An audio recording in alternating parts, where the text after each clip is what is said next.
Bonsoir à tous. Vous avez certainement entendu parler du nouveau film qui vient de sortir, La Malédiction de Winchester.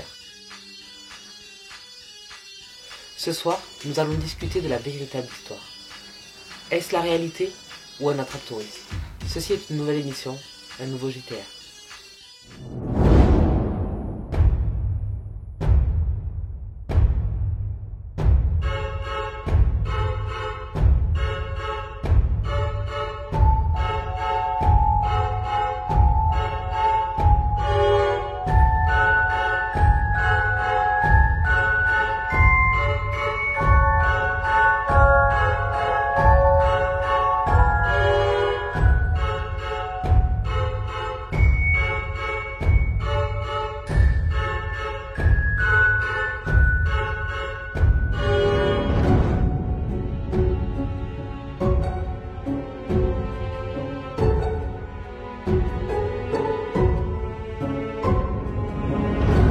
Donc l'histoire commence en 1862 où William Worth Winchester, qui est le fils d'Oliver Fisher Winchester, fondateur et dirigeant de la société Winchester Arms Company, décide d'épouser Sarah Lockwood Pardee.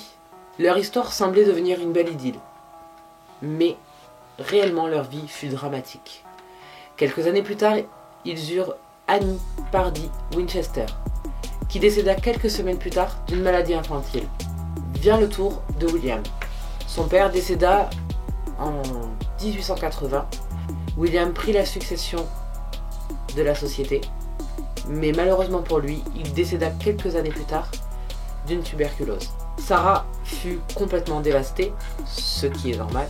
Sa fille, puis son mari, décida donc d'aller voir un médium, pensant qu'on lui avait jeté une malédiction. Et le médium lui conseilla de construire une grande bâtisse sans que les travaux ne s'arrêtent jamais pour elle et pour les esprits. Bien évidemment, pour le médium, les esprits étaient certainement des personnes qui ont été tuées par la carabine de la compagnie Winchester. Cette carabine-là. Du coup, en 1884, elle décida d'acheter une ferme qui comportait seulement 8 chambres. Vous me direz, c'est déjà pas mal. Mais en fait, elle la fit agrandir. Elle dépensa l'équivalent en fait d'aujourd'hui de la somme de 70 millions de dollars. Donc pour elle à l'époque, ça représentait à peu près 20 millions d'anciens, on va dire, dollars. Et les travaux durèrent 7 jours sur 7. 365 jours par an, sans jamais s'arrêter, à part le jour de son décès. Sarah, du coup, décida de dessiner tous les plans elle-même, mais en fait, ce qui se passait, c'est que le soir, je dis bien le soir parce que c'est tous les soirs, elle se retirait dans un salon privé qu'elle surnommait la chambre bleue pour invoquer les esprits de sa malédiction à l'aide d'une planche de Ouija. Donc bien évidemment tout le monde le sait, la planche de Ouija c'est tous les jours. Du coup elle les invoquait donc avec cette planche de Ouija et elle leur demandait quels travaux devaient être effectués le lendemain matin. Donc vous vous imaginez quand même que tous les soirs elle faisait une séance de Ouija.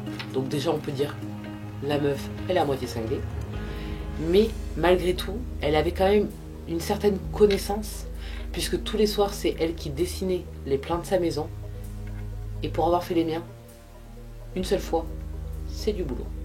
Donc tous les matins elle donnait les plans qu'elle avait dessinés la veille à son maître d'œuvre pour qu'il puisse effectuer les travaux de la journée. Elle faisait même détruire certaines pièces pour en faire reconstruire de nouvelles. Pour elle, il était vital que les travaux ne s'arrêtent jamais, car le médium lui avait bien dit: si les travaux s'arrêtent, vous mourrez. Vous vous imaginez la vie qu'elle a eue, cette pauvre femme? Tous les soirs, elle appelait des esprits. Elle n'a jamais su qui est-ce que c'était.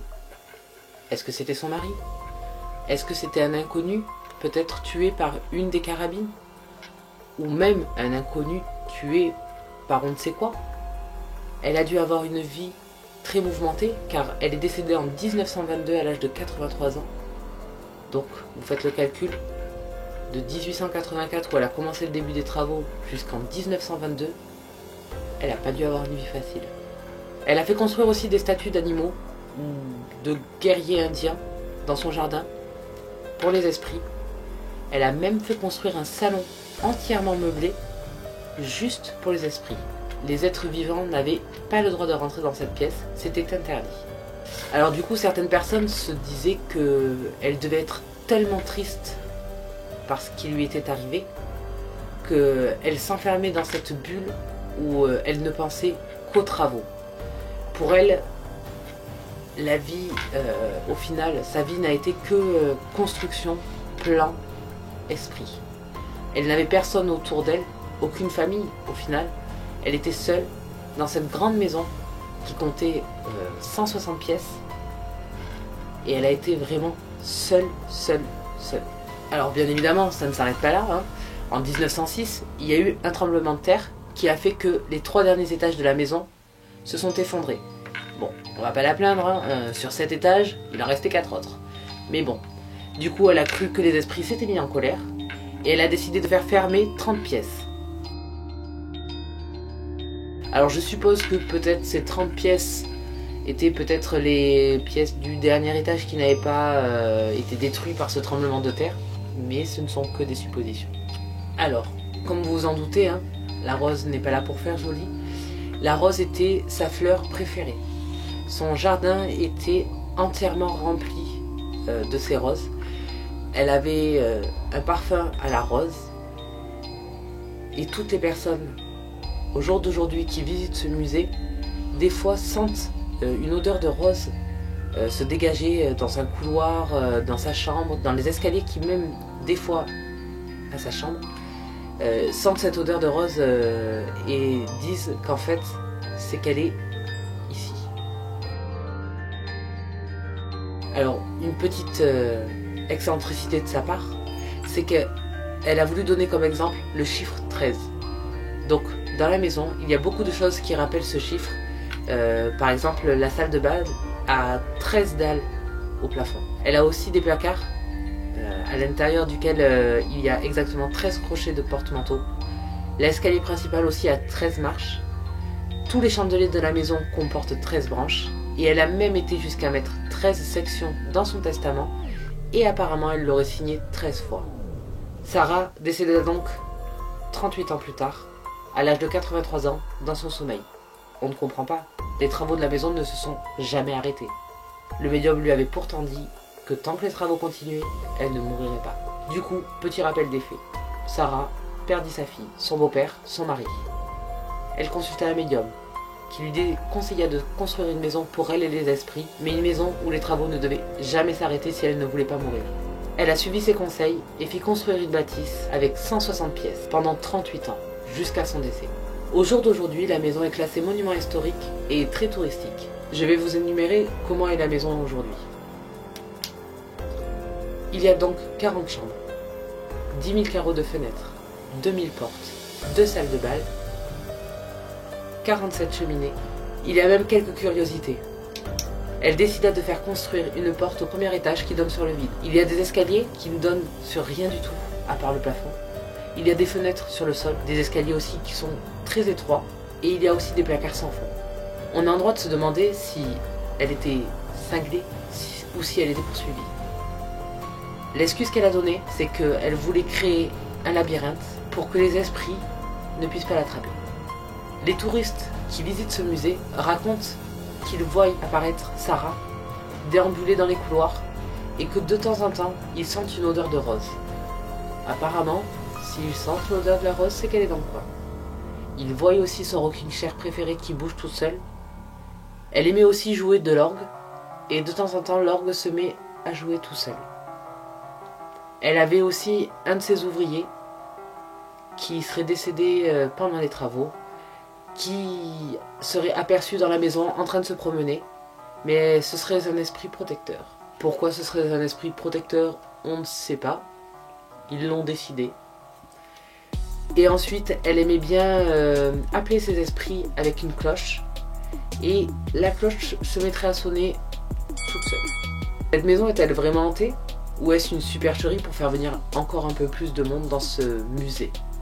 Nous ne le savons pas et nous ne le saurons peut-être jamais. Cette histoire a donc inspiré le film La Malédiction de Winchester. Je vous conseille d'aller le voir, même si les critiques ne sont pas forcément très bonnes.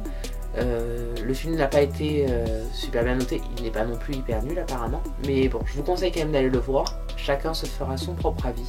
N'hésitez pas aussi dans les commentaires à nous dire ce que vous en avez pensé.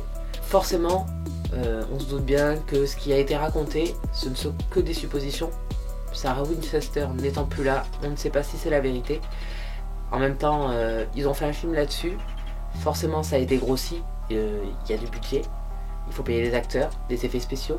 Donc, ils vont pas vous mettre une nana qui construit une maison et puis le film s'arrête. Donc, forcément, ils auront grossi l'effet. Mais ce n'est pas une mauvaise chose. Voilà, vous en savez un peu plus sur la maison de Winchester. N'hésitez pas à me laisser un petit commentaire si vous avez visité la maison, si vous connaissez quelqu'un qui l'aurait visité, ou juste à me laisser votre avis sur la vidéo. Je vous souhaite une bonne soirée et une bonne nuit, et on se retrouve pour le prochain JTR.